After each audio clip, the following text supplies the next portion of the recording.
नमस्कार दोस्तों, स्वागत है आप सभी का एक बार फिर से। दोस्तों, अगर आप अपनी लाइफ में कुछ नया सीखना चाहते हैं तो चैनल को सब्सक्राइब अवश्य कर लें। रामनवमी के दिन एक चीज जरूर खा लेना जिससे कि पूरे साल जमकर पैसा आएगा। जी हाँ दोस्तों, आज हम आपको बताने जा रहे हैं कि रामनवमी के दिन ऐसा कौन सा खास उपाय करना चाहिए, साथ ही वो कौन सी चीज खा लेने से पूरे साल जमकर पैसा आएगा, धन धने की समृद्धि होगी तथा सुख शांति और समृद्धि का वास होगा।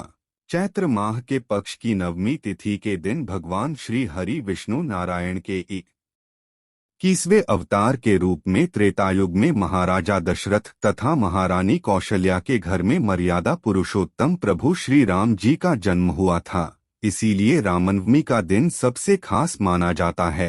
रामचरितमानस में तुलसीदास जी ने लिखा है कि नवमी तिथि मधुमस्त पुनीता शुक्ल पक्ष अभिजीत हरिप्रीता यानी अभिजीत मुहूर्त में भगवान श्री राम का जन्म हुआ था। यानी कि चैत्र मास के शुक्ल पक्ष की नवमी के दिन ठीक मध्यम समय अभिजीत मुहूर्त पर यानी दोपहर 12 बजे प्रभु श्री राम जी का प्रकट हुआ था। उनका जन्म अयोध्या में हुआ था। तभी से रामनवमी का दिन सबसे महत्वपूर्ण और खास माना जाता है। रामनवमी को सर्वर्थ सिद्धियों के साथ कई सारे शुभ संयुक्तों का निर्माण हो रहा है। इसी कारण ये रामनवमी बहुत ही खास बन रही है।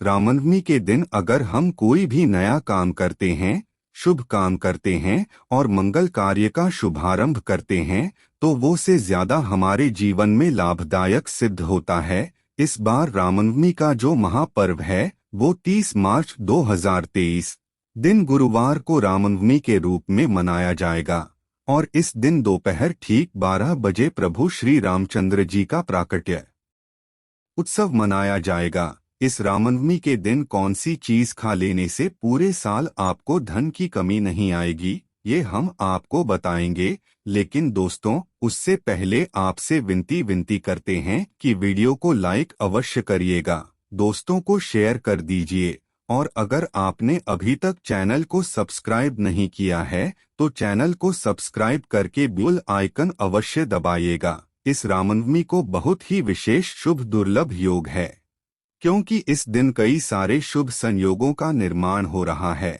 इसलिए रामनवमी के दिन अगर एक चीज खा लें तो पूरे साल जमकर पैसा आता है।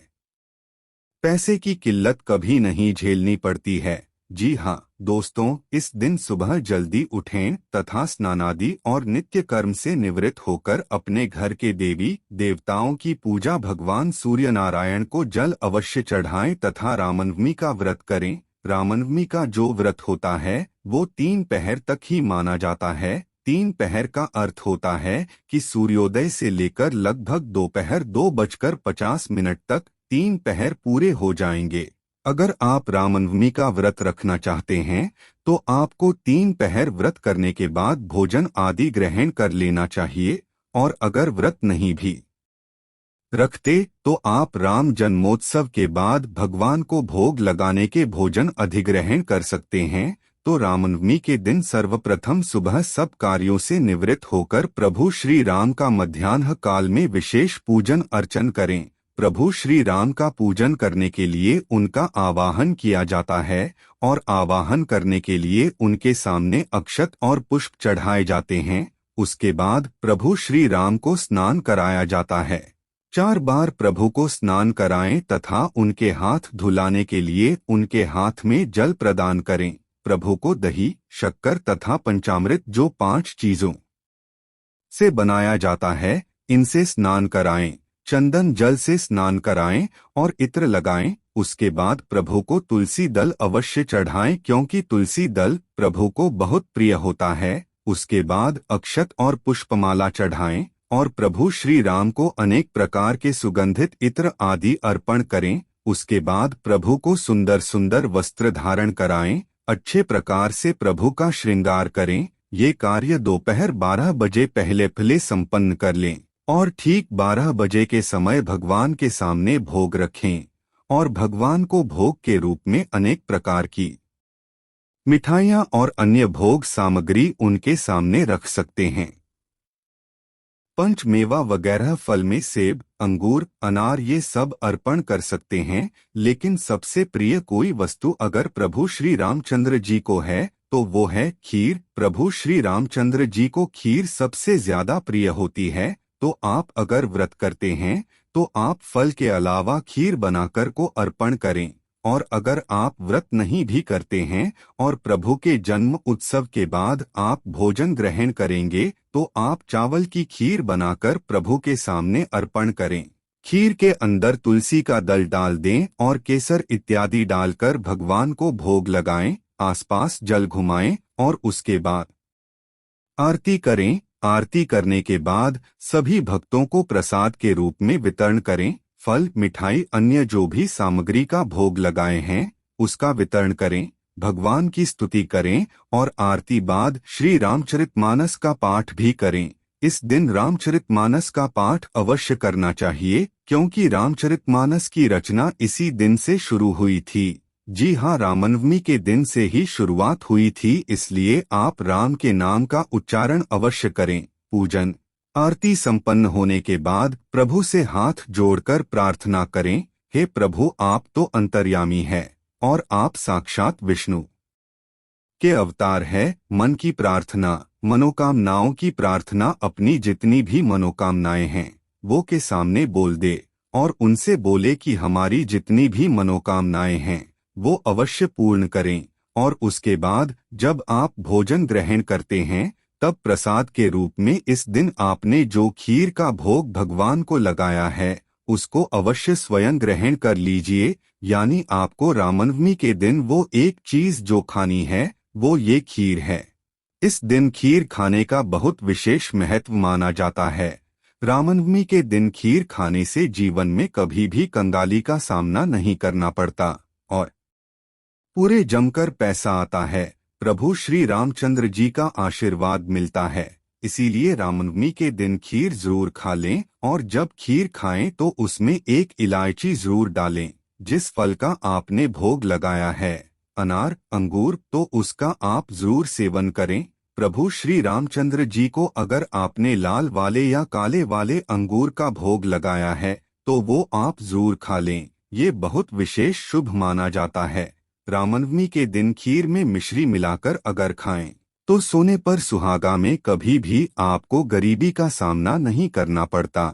जीवन में आप अमीरी में जीते हैं। इसे आप खाएं और अपने परिवारजनों को प्रसाद के रूप में अवश्य खिलाएं। पूरा परिवार इस खीर को अवश्य ग्रहण करें, क्योंकि प्रभु श्री रामचंद्र जी को खीर सबसे अधिक प्रिय होती है।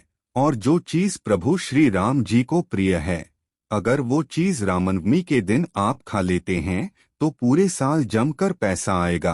पैसों की किल्लत कभी झेलनी नहीं पड़ेगी। दोस्तों, इस बार के रामनवमी के दिन विशेष शुभ योगों का निर्माण हो रहा है, तो वहीं कई सारे राज योग भी बन रहे हैं और धन योग का निर्माण हो रहा है। सर्वार्थ सिद्धि योग का भी निर्माण हो रहा है। इतने सारे शुभ योग, राजयोग और धन योग के निर्माण के चलते अगर रामनवमी के दिन आप ये एक खीर खा लें और काला वाला या लाल वाला अंगूर खा लें, अगर वो नहीं मिला तो हरा वाला अंगूर भी खा लें, तो पूरे साल जमकर पैसा आएगा। पैसे की किल्लत आपको नहीं झेलनी पड़ेगी। दोस्तों, ये एक चीज खा लेने से जीवन की मनोकामनाएं पूर्ण होती है और भगवान का सीधा सीधा आशीर्वाद आपके जीवन में मिलता है। आपको किसी भी प्रकार की कोई किल्लत नहीं झेलनी पड़ती। तो दोस्तों, इस बार की रामनवमी के दिन ये एक चीज आप अवश्य खा लें, फिर देखिए कैसे चमत्कार होता है। प्रभु श्री रामचंद्र जी आपके जीवन में धन का अंबार लगा देंगे। माता लक्ष्मी जी आपके घर में सदैव वास करेंगी। माता लक्ष्मी जी फिर कभी आपके घर से नहीं जाएंगी, क्योंकि रामनवमी के दिन ये चीजें खाने से विशेष शुभ माना है। आप चाहें तो इस दिन साबूदाना का खिचड़ी बनाकर खा सकते हैं। और ध्यान रखिएगा, इस दिन सुबह शाम दीपक जरूर जलाइए, उत्सव मनाइए, जश्न मनाइए, प्रभु श्री रामचंद्र की भक्ति में लीन हो जाइए। और इस दिन आप गरीबों को दान अवश्य करिए। जो चीज आप खाएंगे वो जरूर आप अपने परिवार जनों को भी खिलाइए। इस शुभ मुहूर्त में दुर्लभ राजयोग और धन योग बनने के कारण ये कुछ चीजें आप जरूर खाएं। इसके साथ ही आपको अगर बेल का मिल जाए तो उसका रामनवमी के दिन प्रभु श्री रामचंद्र जी को अवश्य भोग लगाएं। प्रसाद के रूप में उन्हें अर्पित करें, उनके फोटो के सामने या उनकी मूर्ति के सामने रखें। और अगर आप बैल का फल अर्पित करने के बाद प्रसाद के रूप में खा लेते हैं तो जीवन में कभी भी कंगाली का सामना नहीं करना पड़ेगा। जीवन में जमकर पैसा आएगा और जीवन में हर तरह की सुख सुविधाएं प्राप्त होगी। तो दोस्तों, रामनवमी के दिन आपको खीर अवश्य खा लेनी है। और रामनवमी के दिन आप अगर बैल का फल, जो कि आज के समय में आपको अवश्य मिल जाएगा, तो आप उसको खरीद कर ला सकते हैं। और ये गांवों में तो आसानी से मिल जाता है। तो बेल का फल तोड़कर लाइए, प्रभु श्री रामचंद्र जी को अवश्य अर्पित करिए और उसे फोड़कर प्रसाद के रूप में आप खा लीजिए, अपने घर के सदस्यों को खिलाइए। फिर देखिए कैसे चमत्कार होता है। आप जीवन में सुख, शांति, वैभव सब कुछ प्राप्त करते नजर आएंगे। धन का अंबार लग जाएगा।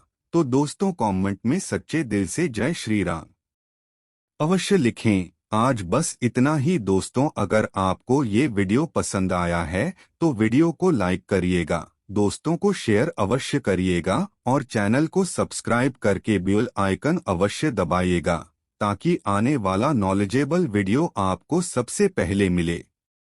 वीडियो के आखिर तक बने रहने के लिए आप सभी का अति धन्यवाद। जय श्री राम।